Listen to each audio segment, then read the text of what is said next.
আমি স্বপন কুমার রায়, জাগলি নেতাজি বিদ্যাপীঠের শিক্ষক। আমি আজকে আলোচনা করব দশম শ্রেণীর আলোক চ্যাপ্টারের একটা উপ একক, যেটা খুব গুরুত্বপূর্ণ। সেটা হচ্ছে লেন্স। লক্ষ্য করো, আগে আমরা দেখি যে লেন্স আমরা কোথায় দেখতে পাই। যদি কেউ প্রশ্ন করে লেন্স কোথায় দেখতে পাই, তাহলে খুব সহজে আমরা বলতে পারি আমাদের প্রত্যেকের চোখে, প্রত্যেকটা চোখে একটা করে লেন্স আছে। আমরা যে চশমা ব্যবহার করি, চশমাতে লেন্স আছে। তোমরা যে মাইক্রোস্কোপ দেখো, মাইক্রোস্কোপের আইপিসে এবং অবজেক্টিভে লেন্স আছে। এরকম বিভিন্ন জায়গা রয়েছে যেখানে কিন্তু আমরা লেন্স ব্যবহার করে থাকি। আমরা প্রথমেই দেখি যে লেন্সটা কিভাবে আমরা তৈরি করার কথা চিন্তা করতে পারি, বা লেন্সটা সম্পর্কে আমরা কিভাবে একটা ধারণা পেতে পারি। লক্ষ্য করো, আমরা যদি এইরকম একটা গোলক কল্পনা করি, এরকম একটা গলীয় তল, এবং এর সঙ্গে আরেকটা গলীয় তল যদি আমরা এইরকম কল্পনা করি, এই দুটো গলীয় তলের এই মাঝখানের এই যে অংশটা, অথবা আমরা যদি এইরকম গলীয় তল দুটো কল্পনা করি, এই একটা গলীয় তল, এই একটা গলীয় তল, এই দুটো গলীয় তলের এই মাঝখানের এই যে অংশটা, এই অংশটা যদি আমরা কাঁচ বা ফাইবারের মতো এরকম কোনো স্বচ্ছ একটা মাধ্যম দিয়ে পূর্ণ করতে পারি, তাহলে এইটা এবং এইটার শেপ কিন্তু এক একটা লেন্সের শেপের মতো বা লেন্সের আকারের মতো হবে। আমরা যদি এইটাকে আলাদাভাবে দেখি, এইখান থেকে আমরা যে আকারটা পাবো সেটা দেখতে এই রকম, এইটা থেকে যে আকৃতিটা পাবো সেটা দেখতে কিন্তু এই রকম ধরনের। আমরা যদি এইভাবে করে চিন্তা করি যে এই রকম হবে আমাদের প্রথম লেন্সটা দেখতে, উপরের এই যেটা বললাম এই রকম, মাঝখানটা মোটা, দুই দিকটা সরু। দ্বিতীয়টার ক্ষেত্রে এই রকম ধরনের শেপ হবে, মাঝখানটা সরু, দুদিকটা মোটা। এবার দেখো, এই যে দু ধরনের লেন্সের আমরা পেলাম, এই লেন্সটাকে, এইটাকে আমরা বলতে পারি এটা হচ্ছে উত্তল লেন্স, কনভেক্স লেন্স। এইটাকে বলবো অবতল লেন্স, কনকেভ লেন্স। উত্তল এবং অবতল। এখানে কিন্তু আমি একটা কথা আবার মনে করিয়ে দিই, এই যে লেন্সটা যেটা তৈরির কথা আমরা ভাবলাম, বা এই লেন্সটার কথা ভাবলাম, এটা কিন্তু তৈরি করতে হবে একটা স্বচ্ছ প্রতিসারক মাধ্যম দিয়ে, যার মধ্য দিয়ে আলো গেলে আলোর প্রতিসরণ হতে পারবে, যেমন কাঁচ, যেমন ফাইবার ইত্যাদি। সেই জন্য আমরা সংজ্ঞা হিসাবে বলতে পারি যে লেন্স হচ্ছে কিন্তু দুটি গলীয় তল দ্বারা সীমাবদ্ধ স্বচ্ছ প্রতিসারক মাধ্যম। এবার লক্ষ্য করো, যদি আমার এই ক্ষেত্রটা এরকম ভাবে আমরা করতাম যে এইটা একটা গোলক এবং এই জায়গাতে আরেকটা কাঁচের ফলক আছে এরকম, তাহলে এই দুটোর মাঝখানের এই যে অংশটা, অথবা এইটা একটা গোলক, এই জায়গাটার এইটা হচ্ছে একটা কাঁচের ফলক, এই দুটোর মাঝখানের এই যে অংশটা, এই দুটোকেও কিন্তু আমরা লেন্স হিসাবে বলতে পারি। কিন্তু এর এই লেন্সের ক্ষেত্রে যেমন দুদিকের তলটা বক্রতল, এটার ক্ষেত্রে দুদিকের তলটা বক্রতল, এটার ক্ষেত্রে একটা দিকের তল এটা হচ্ছে সমতল এবং আরেকটা দিকের তল হচ্ছে এটার ক্ষেত্রে অবতল। এইটার ক্ষেত্রে একটা দিকের তল সমতল আর একটা দিকের তল হচ্ছে উত্তল। সেই জন্য এইটাকে বলা হবে সমতল যোগ অবতল, সমবতল উত্তল। এটা হচ্ছে সমতল যোগ অবতল, এটা সমাবতল। এইটাকে আমরা বলবো এটা হচ্ছে সমতল যোগ উত্তল, এটা হচ্ছে সমতল, সমতল উত্তল। সমতল উত্তল লেন্স, এটা সমতল অবতল লেন্স। এই ধরনের লেন্সের ব্যবহার আমাদের এক্ষেত্রে খুব বেশি আলোচনায় দরকার নেই। আমরা কিন্তু মেইনলি আলোচনা করব উত্তল লেন্স এবং অবতল লেন্স, এই দুই ধরনের লেন্স দিয়ে। এবার লক্ষ্য করো, আমরা যখন এই লেন্স দুটোর গঠনের কথা বলেছি, আমরা এখানে যে গোলীয় তলটা নিয়েছি, মনে করি এইটার গোলকটার কেন্দ্র C1, এই গোলকটার কেন্দ্র হচ্ছে C2, এই গোলকটার কেন্দ্র C1, এই গোলকটার কেন্দ্র C2। এই যে কেন্দ্র দুটো, যে কেন্দ্র দুটো হচ্ছে লেন্স যে দুটো গোলকের অংশ, সেই দুটো গোলকের কেন্দ্র, এদেরকে নাম দেওয়া হয় বক্রতা কেন্দ্র, এদেরকে বলা হয় বক্রতা কেন্দ্র। এবং আমরা যদি এইখান থেকে এই ব্যাসার্ধটা চিন্তা করি, বা এইটা থেকে যদি এই ব্যাসার্ধটাকে চিন্তা করি, এদেরকে আমরা বলবো এরা হচ্ছে লেন্সের বক্রতা ব্যাসার্ধ। ধরো আমি যদি এই লেন্সের বক্রতা ব্যাসার্ধ এবং বক্রতা কেন্দ্র এইটাকে আলাদাভাবে এখানে আমি একটু দেখাচ্ছি। আমরা এই রকম গোলক এবং এই গোলক, এটার C1 এটা C2, এবার এই দুটো বক্রতা কেন্দ্রকে যোগ করে আমরা যদি বর্ধিত করে দিই, তাহলে এই যে লেন্সটার ক্ষেত্রে এই রেখাটা আমরা পেলাম, এই রেখাটাকে বলা হয় প্রধান অক্ষ বা প্রিন্সিপাল অ্যাক্সিস, যেটা কিন্তু লেন্সের ক্ষেত্রে, বিশেষ করে লেন্সের ছবি আঁকার ক্ষেত্রে খুব গুরুত্বপূর্ণ। আমরা যদি অবতল লেন্সের ক্ষেত্রে দেখতাম, তাহলে কিন্তু আমরা এরকম পেতাম, এইটা হচ্ছে C1, এইটা হচ্ছে C2, এবং এই দুটোকে যোগ করলে এই যে রেখাটা পাচ্ছি, এই যে রেখাটা পাচ্ছি, এই রেখাটাকে বলছি কিন্তু প্রধান অক্ষ বা প্রিন্সিপাল অ্যাক্সিস। অর্থাৎ লেন্সের ক্ষেত্রে প্রধান অক্ষ বা প্রিন্সিপাল অ্যাক্সিসটা কিন্তু এক্ষেত্রে খুবই গুরুত্বপূর্ণ। এবার দেখো, আমরা লেন্স যখন আঁকছি বা লেন্সের যে অংশটা আমরা ব্যবহার করছি, যেমন এক্ষেত্রে আমি যদি এই পাশের অংশগুলোকে মুছে দিই, তাহলে আমরা এইটাকে লেন্স হিসাবে পাচ্ছি।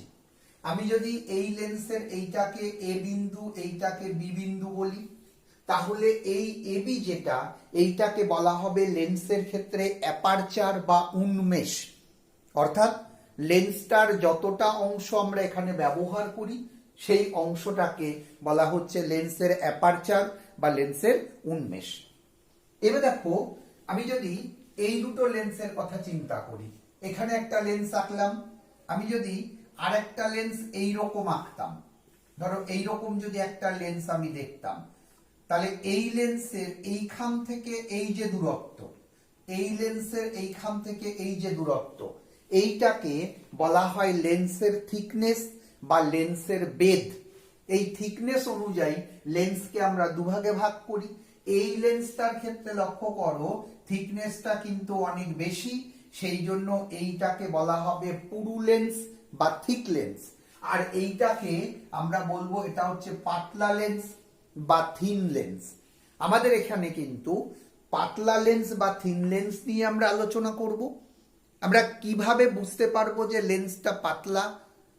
যদি এইরকম হয় যে এই লেন্সের যে বক্রতা ব্যাসার্ধ, তার তুলনায় যদি থিকনেসটা অনেক কম হয়, অর্থাৎ বক্রতা ব্যাসার্ধের তুলনায় যদি লেন্সের বেধ অনেক কম হয়, তাহলে সেই লেন্সটাকে আমরা বলবো এটা হচ্ছে পাতলা লেন্স বা থিন লেন্স।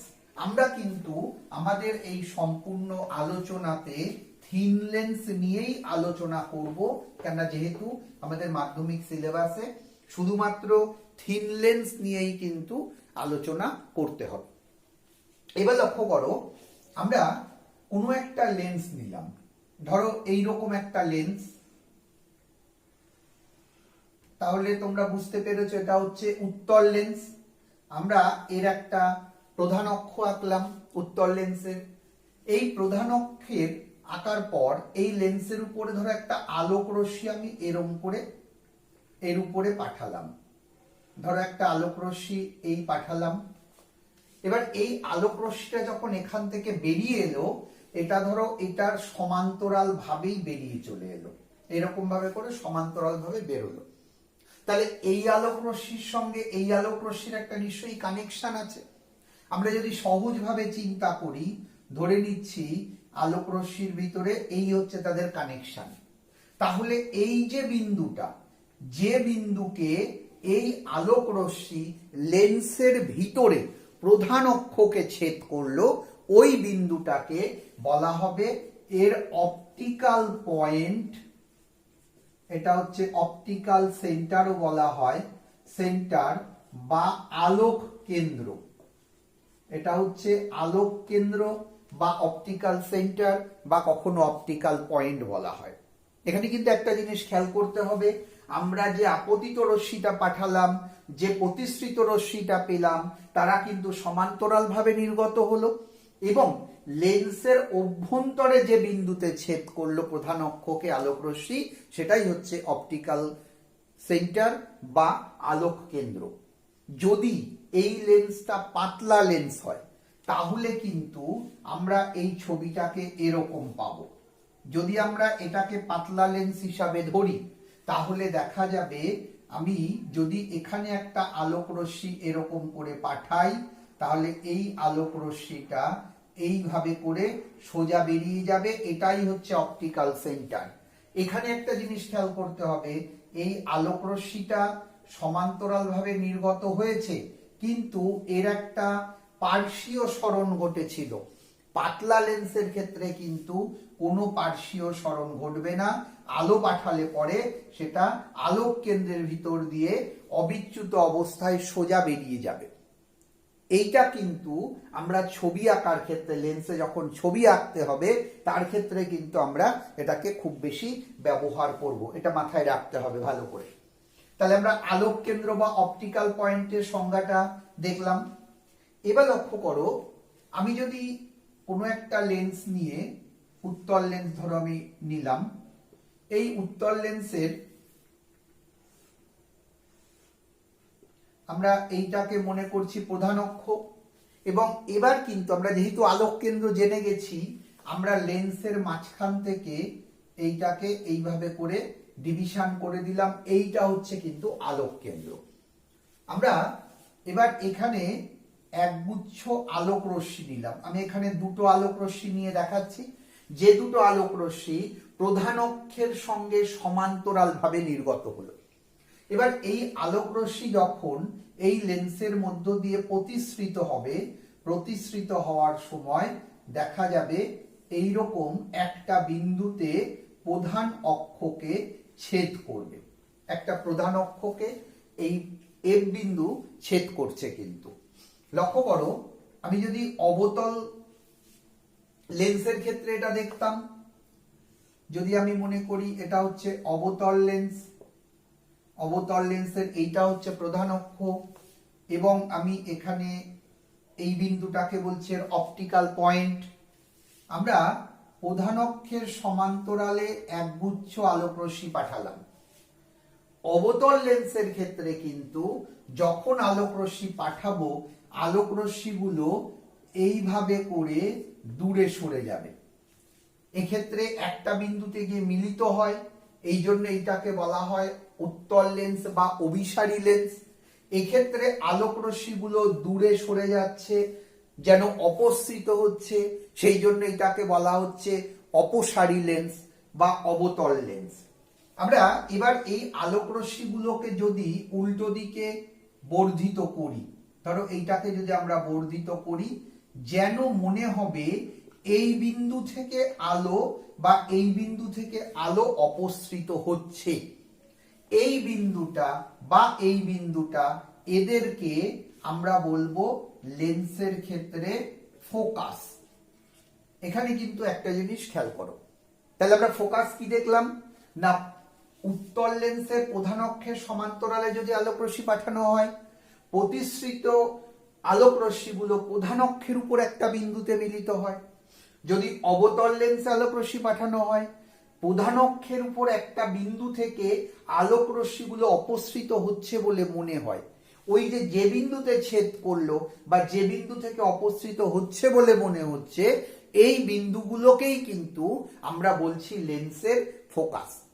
আমি যদি এই বিন্দুতে, ধরো এটা হচ্ছে ফোকাস, আমি এই জায়গাতে যদি একটা এরকম দেওয়াল তুলে দিই, একটা তল যদি তৈরি করি, তাহলে আমরা একে বলে থাকি ফোকাস তল। আমরা এখানে ডট লাইন দিয়ে দেখালাম, এই তলটাকে বলা হচ্ছে ফোকাস তল, অপটিক্যাল প্লেন বা ফোকাস তল। এবার দেখো, আমরা যদি এই লেন্সে একগুচ্ছ আলোকরশ্মি পাঠাই, আলোকরশ্মিগুলো সমান্তরাল, কিন্তু তারা প্রধান অক্ষের সমান্তরাল নয়।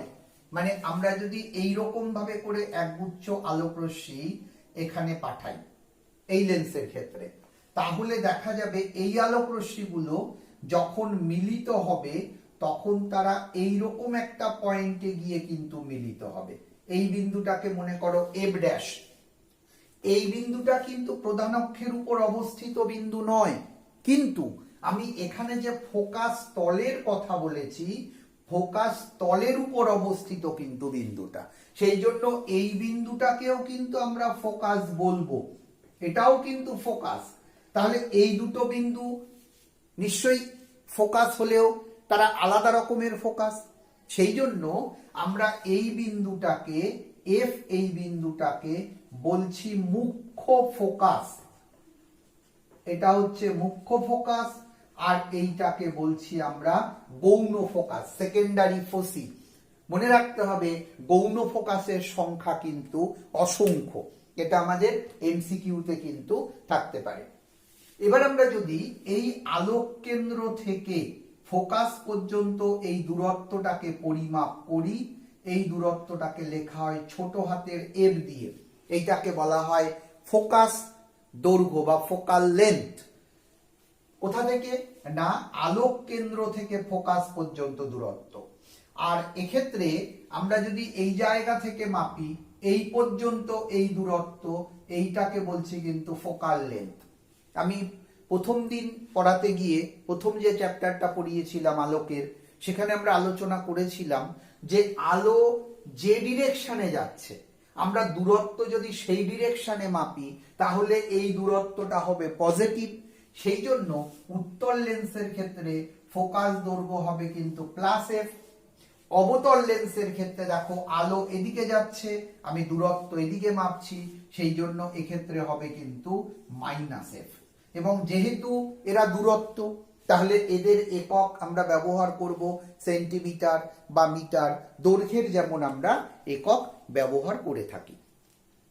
এবার লক্ষ্য করো যে আমরা যখন উত্তল এবং অবতল লেন্সের প্রধান অক্ষের সমান্তরালভাবে আলোকরশ্মি পাঠালাম, তখন তারা উত্তল লেন্সের ক্ষেত্রে প্রধান অক্ষের উপর একটা বিন্দুতে মিলিত হলো, অবতল লেন্সের উপর থেকে যখন আলো গেল তখন তারা দূরে সরে গেল।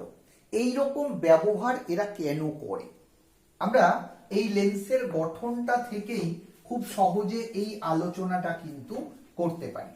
আমরা যদি এই রকম মনে করি যে একটা উত্তল লেন্স, এই উত্তল লেন্সটাকে, এটা হচ্ছে উত্তল লেন্সের প্রধান অক্ষ, আমরা যদি উত্তল লেন্সটাকে এরকম ছোট ছোট কয়েকটা টুকরো করি, তাহলে এই প্রত্যেকটা টুকরো এক একটা প্রিজমের সমষ্টি। আমি যখন এখানে একগুচ্ছ আলোকরশ্মি পাঠাবো,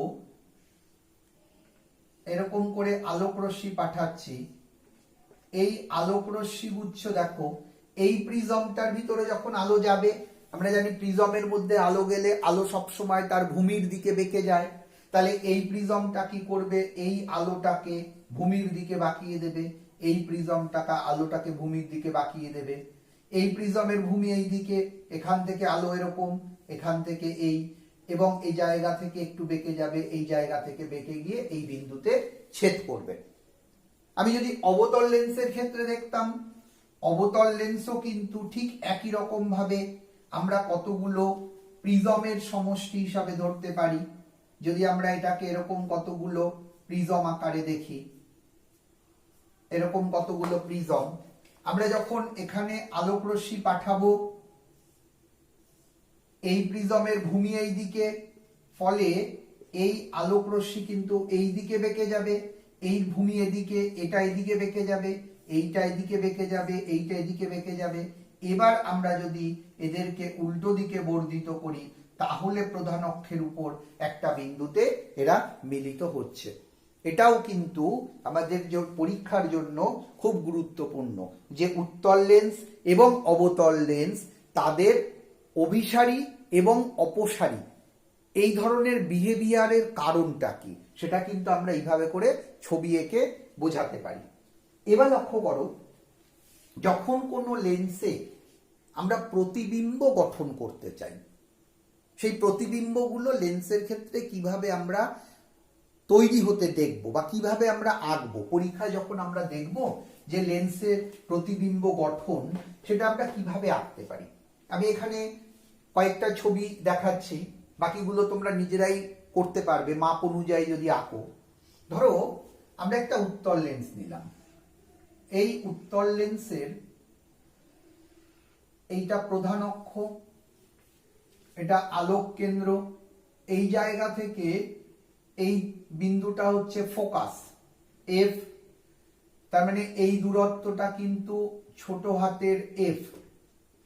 আমরা এই দিকে ঠিক একই রকম ভাবে দুটো বিন্দু নিলাম, এই দূরত্বটুকু এফ আর এই দূরত্বটুকু এফ, তার মানে এই দূরত্বটা 2f দূরত্ব। এই আমরা যখন এখানে বস্তু নেব, বস্তু যে কোনো অবস্থানে নিতে পারি, আমরা এই জায়গাতে এই বস্তুটাকে ফোকাস দৈর্ঘ্যের দ্বিগুণ দূরত্বের বাইরে আমরা এক্ষেত্রে নিচ্ছি।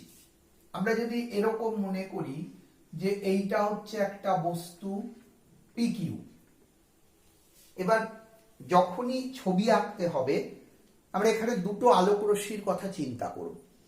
একটা আলোক রশ্মি হচ্ছে প্রধান অক্ষের সমান্তরালভাবে লেন্সের উপর পড়বে এবং সেটা ফোকাস দিয়ে নির্গত হয়ে বেরিয়ে যাবে।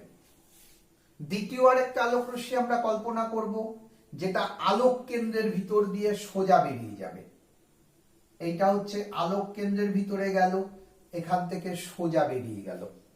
এবার এই দুটো আলোক রশ্মি যেখানে ছেদ করলো, আমি যদি এখানে একটা উল্টোভাবে লম্ব টানি তাহলে এইটাই কিন্তু পিকিউর একটা প্রতিবিম্ব তৈরি হলো।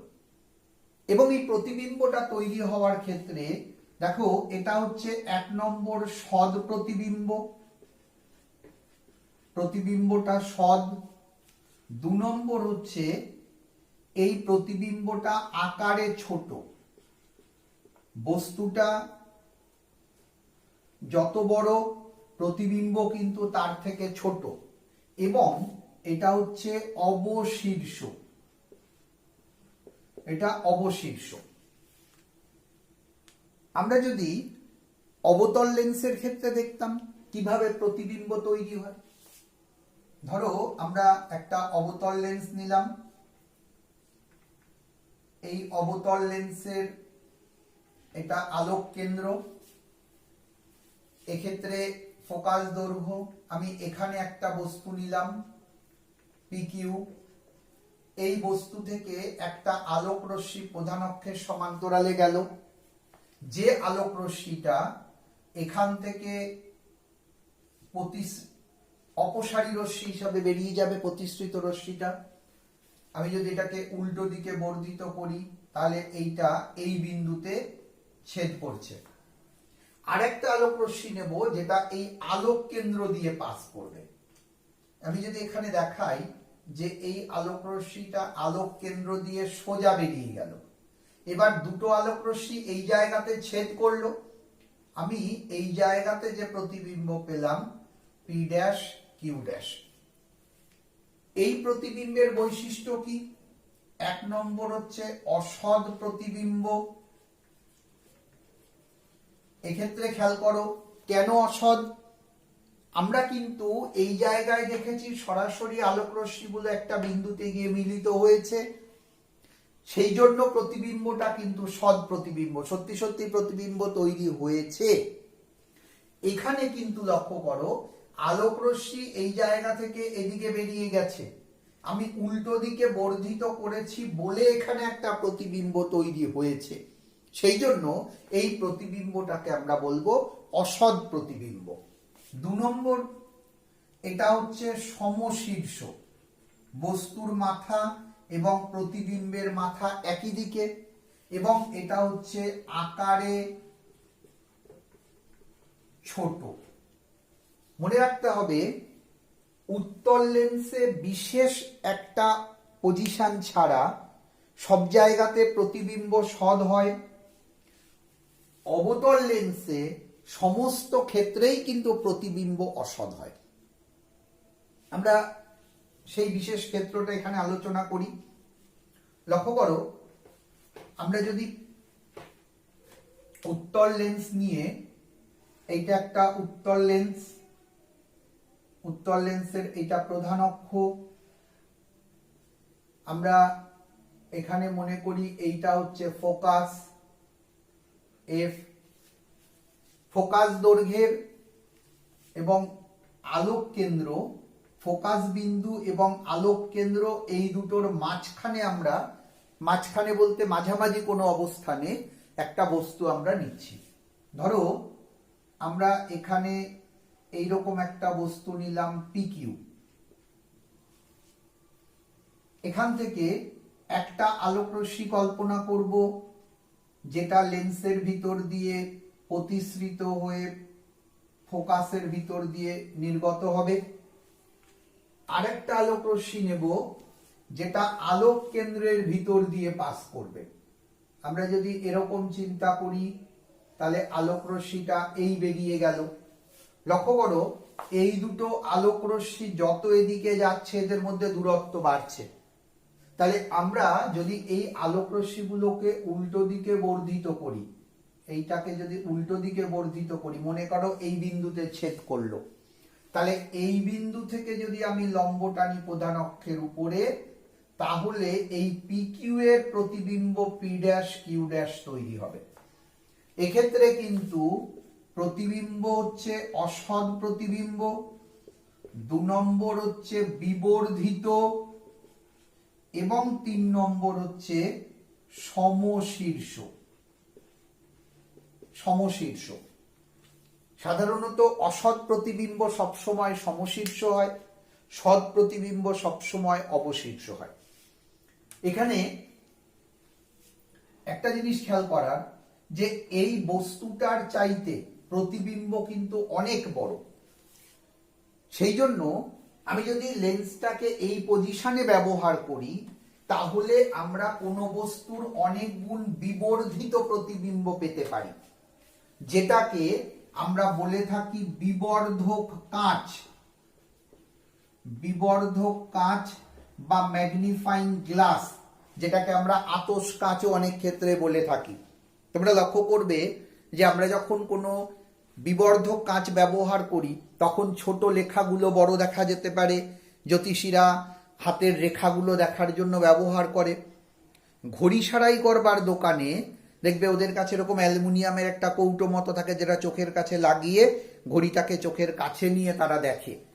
ওই যে ব্যবস্থাটা, এইটা কিন্তু এই পজিশনে বিবর্ধক কাঁচ হিসাবে ওর ব্যবহার কিন্তু ওই ঘড়ি সারাইয়ের ক্ষেত্রে এরা করে থাকেন। কিন্তু এবার লক্ষ্য করো, আমরা এই যে প্রতিবিম্ব এক্ষেত্রে গঠন দেখলাম, যে বিভিন্ন ক্ষেত্রে প্রতিবিম্ব গঠিত হলো, কখনো ছোট হলো, কখনো বড় হলো। এইটাকে পরিমাপ করবার জন্য আমরা একটা বিশেষ রাশি এখানে লিখছি, সেইটাকে বলছি রৈখিক বিবর্ধন বা লিনিয়ার ম্যাগনিফিকেশন। এই লিনিয়ার ম্যাগনিফিকেশনটাকে আমরা সংজ্ঞা দিতে পারি এইভাবে, এটা হচ্ছে প্রতিবিম্বের উচ্চতা বাই বস্তুর উচ্চতা। প্রতিবিম্বের উচ্চতা বাই বস্তুর উচ্চতা, মনে রাখতে হবে এটা কিন্তু আমরা সংজ্ঞা যখন বলবে তখন কিন্তু আমরা এই কথাটাই লিখব। কিন্তু দেখা গেছে পরিমাপের সুবিধার্থে আমরা কখনো এই প্রতিবিম্বের উচ্চতা এবং বস্তুর উচ্চতা, এটাকে প্রতিবিম্বের প্রতিবিম্বের দূরত্ব এবং বস্তুর দূরত্ব এই টার্মে কনভার্ট করে নিই। সেই জন্য এখান থেকে খুব সহজে লেখা যায়, এটা হচ্ছে প্রতিবিম্ব দূরত্ব যেটাকে ভি দিয়ে লেখা হয় বাই বস্তুর দূরত্ব, এটাকে ইউ দিয়ে লেখা হয়। এটা কিন্তু মনে রাখতে হবে গাণিতিক সম্পর্ক, অঙ্ক করার জন্য আমাদের এইটা কাজে লাগবে, কিন্তু সংজ্ঞা বলতে গেলে আমাকে এইটা দিয়েই কিন্তু এক্ষেত্রে সংজ্ঞাটা দিতে হবে। লেন্সের ক্ষেত্রে আমরা মাঝে মাঝেই শুনি লেন্সের পাওয়ার, চশমার পাওয়ার। এই পাওয়ার আমরা কিভাবে পরিমাপ করি? দেখো, লেন্সের ক্ষমতা, লেন্সের ক্ষমতা বা পাওয়ার, এইটাকে লেখা হয় 1/f এই সম্পর্ক দিয়ে, যেখানে এফ হচ্ছে ফোকাস দৈর্ঘ্য। আমরা এই যে সম্পর্কটা লিখলাম এখানে এফ কিন্তু মিটার এককে, আর যদি আমরা এফটাকে সেন্টিমিটারে মাপি তাহলে এইটাকে লিখব 100/f। এই দুই ক্ষেত্রেই কিন্তু এর একক যেটা ব্যবহার করা হয় সেটা হচ্ছে ডায়াপ্টর। এটা ডায়াপ্টর মনে রাখতে হবে, এইটাকে বড় হাতের ডি দিয়ে, এইটাকে বড় হাতের ডি দিয়ে লেখা হয়। আমরা যখন অনেকগুলো লেন্স ব্যবহার করি একসঙ্গে তখন কিন্তু লেন্সের ক্ষমতাগুলোর বীজগাণিতিক সমষ্টি আমরা লব্ধি লেন্সের ক্ষমতা হিসাবে বের করে থাকি।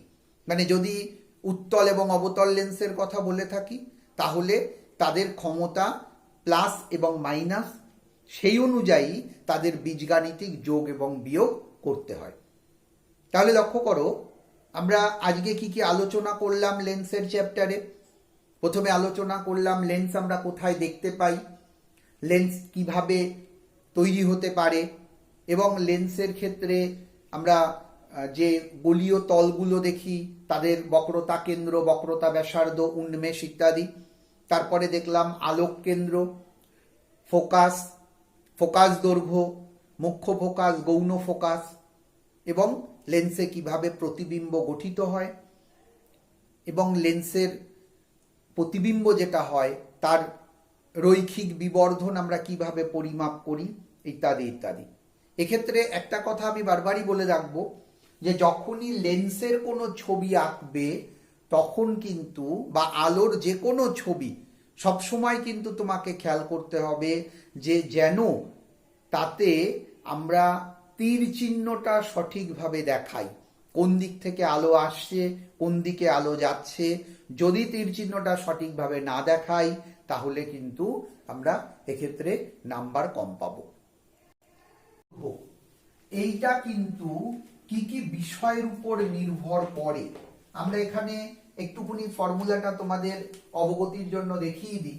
কোনো লেন্সের ফোকাস দৈর্ঘ্য যদি এফ হয় তাহলে 1/f, এইটা mu minus 1/r1 minus 1/r2।